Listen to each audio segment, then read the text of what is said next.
আলেমের কত শান, কত মান, কত মর্যাদা, এই সব বিষয়ে আলোচনায় চলে আসছে। একজন ব্যক্তি মুত্তাকি হতে কি কি লাগে এগুলো চলে আসছে। আর আমাদের উস্তাদে মুহতারাম হযরত মাওলানা আব্দুল মালিক রহমতুল্লাহ আলাইহি, ওনার ব্যাপারে আমরা কি বলবো, আমাদের বলার মতো যোগ্যতা নেই। এখানে মাগরিব পর থেকে এই পর্যন্ত যারা আলোচনা করেছেন তারা এক এক মাদ্রাসার সাইকুল হাদিস, মুহাদ্দিস, মুফতি, অনেক বুজুর্গ আলেম, এবং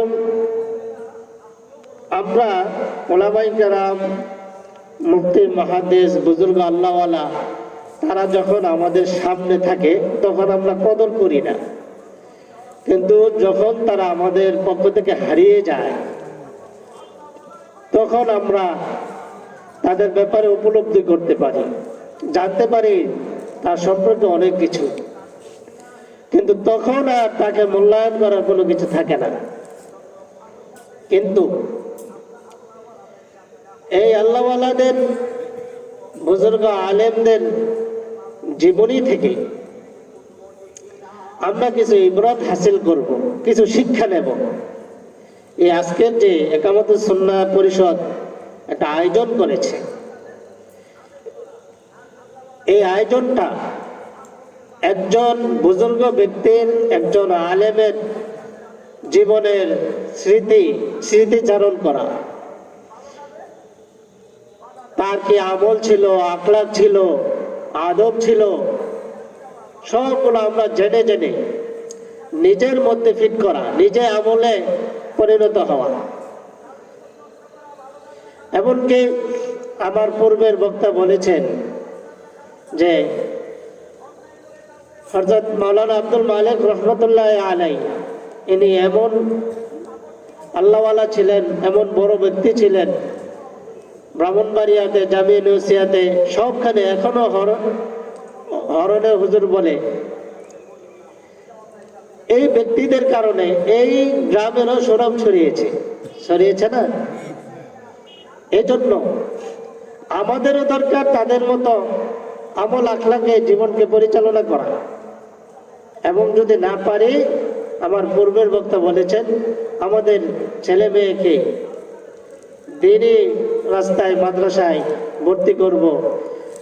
প্রত্যেকটা ঘরে ঘরে যেন আব্দুল মালিক রহমতুল্লাহ আলাইহি তৈরি হয়, এই প্রতিজ্ঞা করতে হবে আমাদের।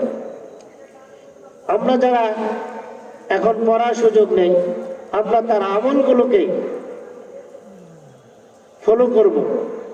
তার আমলগুলো, তিনি কি আমল করতেন, তার মালফুজাত কি ছিল, এগুলো আমরা বক্তাদের কাছ থেকে শুনতেছি, শুনে নিজের আমল করার চেষ্টা করব। আর আমাদের ছেলে মেয়ে, নাতি নাতনি যারা আছে তাদেরকে প্রত্যেককে আব্দুল মালিক বানানোর চেষ্টা করব। এবং আব্দুল মালিক রহমতুল্লাহ আলাইহি হুজুরের প্রত্যেকটা মেয়েকে বড় বড় আলেমের কাছে বিবাহ দিয়েছিলেন।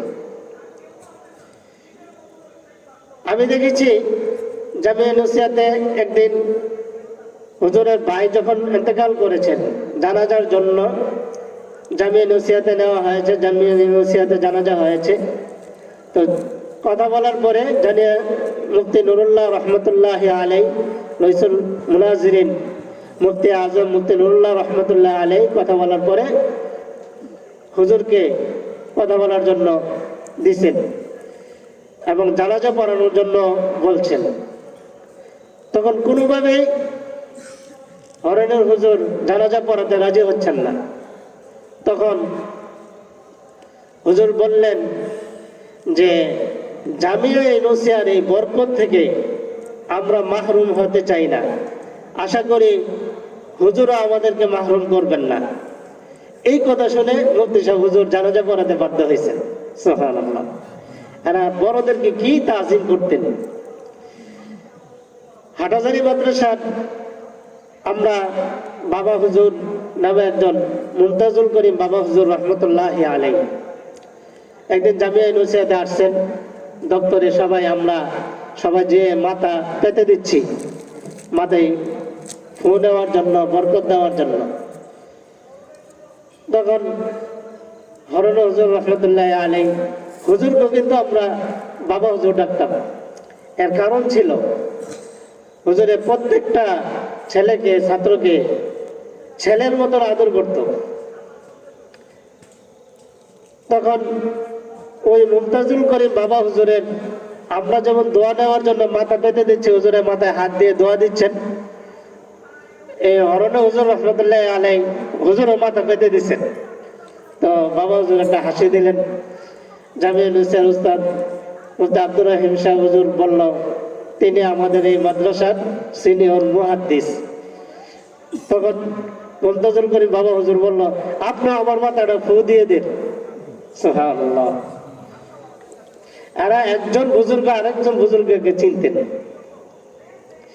এখন আমরা তাদের এই প্রক্রিয়াগুলো, ঘটনাগুলো যে শুনতেছি, ভালো লাগতেছে না? দেখবেন আপনারা যারা মুরব্বী আছেন, হুজুরের সাথে চলেছেন, উঠা বসা করেছেন, তারা আরো বেশি কিছু বলতে পারবেন। কিন্তু কিছুদিন পরে আপনারা যখন হারিয়ে যাবেন, আমরাও হারিয়ে যাব, তখন ওনাদেরকে অনেকে চিনবেও না। তো আমি এই বিষয়টা নিয়ে কাজ করতেছি। ব্রাহ্মণবাড়িয়া জেলার যত উলামায়ে কেরাম ইন্তেকাল করেছেন, পীর মাশায়েখ ইন্তেকাল করেছেন, তাদের সবার জীবনী লিখে ব্রাহ্মণবাড়িয়া উলামা মাশায়েখ জীবন ও কর্ম নামে বই ছাপা হয়েছে এবং চলতেছে 2013 সাল থেকে। এখনো যারা ইন্তেকাল করতেছে তাদের জীবনী নিচ্ছি। একামাদুস সুন্নাহ পরিষদ, তাদের সাথে আমার কথা হয়েছে, তাদের উদ্যোগগুলোকে আমার খুব ভালো লাগছে। তারাও শুনেছি মাশায়েখ আরবা জামিয়া নসিহত 4 জন উস্তাদ ইন্তেকাল করেছেন, তাদের জীবনী নিয়ে কিছু লিখবেন এবং স্মারক আকারে, বই আকারে আসবে। আসলে আমরা হয়তো এগুলো পড়লে অনেক কিছু জানতে পারবো তাদের সম্পর্কে। আর আমরা যারা জানি তারাও কিছু নোট করে এগুলো আমাদের ভবিষ্যৎ প্রজন্ম যেন জানতে পারে, এজন্য নোট করে তাদের কাছে জমা দেবেন। আমরা এই নিয়ে কাজ করব এবং আজকে যারা আয়োজক তাদেরকেও বলবো, আজকের এই আলোচনায় উলামায়ে কেরাম যে ঘটনাগুলো, ওনার আদব আখলাক সম্পর্কে যে আলোচনাগুলো করছেন, পারলে এগুলোকে নোট করুন। নোট করলে আমরা পরবর্তীতে আমরা যখন ওনার জীবনীটাকে হাত দেব, তখন আমরা হুজুরের জীবনীতে এই কথাগুলো আনতে পারবো। আল্লাহ তাআলা হুজুরের রুহানি ফয়েজ বারাকাত আমাদেরকে দান করুক। হুজুরের মতন আমরাও যেন আমলে আখলাকে জীবন যাপন করতে পারি, সেই তৌফিক দান করুক। আল্লাহ তাআলা এই আয়োজনকে কবুল করুন। ওয়া আখিরু দাওয়ানা আলহামদুলিল্লাহি রাব্বিল আলামিন।